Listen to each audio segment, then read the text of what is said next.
Okay, so let's give you guys some more practice. So here, differentiate this.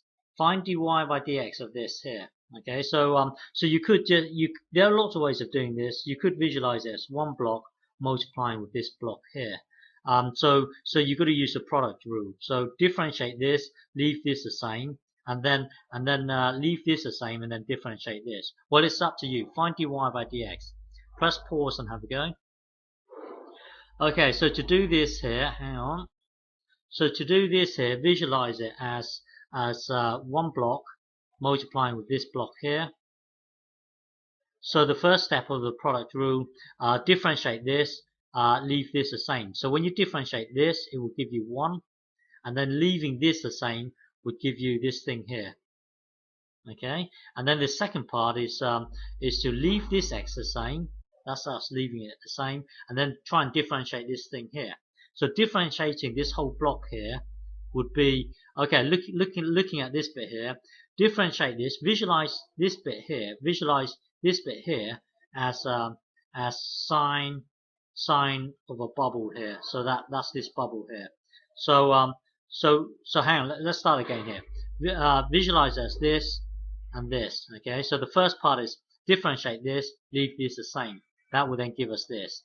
Now the second part is to leave this the same. That's us leaving it the same. And then when you differentiate this here, visualize as this, and then don't forget ln x is in here. So differentiating this would be cos the bubble, and then you've got to times it with the differential of the bubble itself, which is 1 over x. So that would then give you this thing here. Okay, and then the second part, when you differentiate this bit here, it will when you differentiate cos, it will be minus sine. Okay, minus sine. So for this bit here, visualize as this cos of the bubble here, and don't forget the bubble is the natural log of x. So when you differentiate this here, it will be minus sine the bubble, and then you've got to times the differential of the bubble itself, which is 1 over x. That will then give you this. Okay, so anyway, differentiating this here will then give you this. And then now it's just a matter of tidying it up. So here, if you look, okay, keeping this the same here, so this bit here will be this here will be this, and then if you multiply, so now imagine it as being like this. You've got one block here, and then you've got a minus here that separates the two blocks.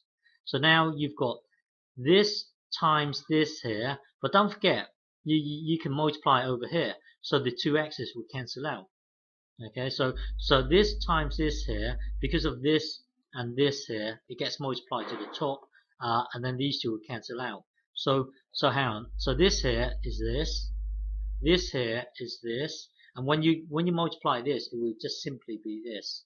Okay, and then the same goes over here. These two, this will cancel out with this, just leaving you this bit here. Okay, so now don't forget. Well, visualize as this plus this block, take away this block. This block is exactly the same as this block, so these two will get cancelled out. So you've got one block adding the exact same block. That gives you two of the exact same block here. Okay, so overall the answer dy by dx is given by this. So now get yourself a graph plotter, plot this, okay, plot this graph, and then also plot this graph here. Okay, so get yourself a graph plotter, plot it. It will give you something like this. So now you can check. So the this here was our original y equals blah blah. This is the derivative. Okay, but once you've got the graph drawn in front of you, you can check. Looking at the red line, you can see that at this point here, there's a turning point here. So the gradient is somewhere between somewhere in this region here. The gradient should be 0.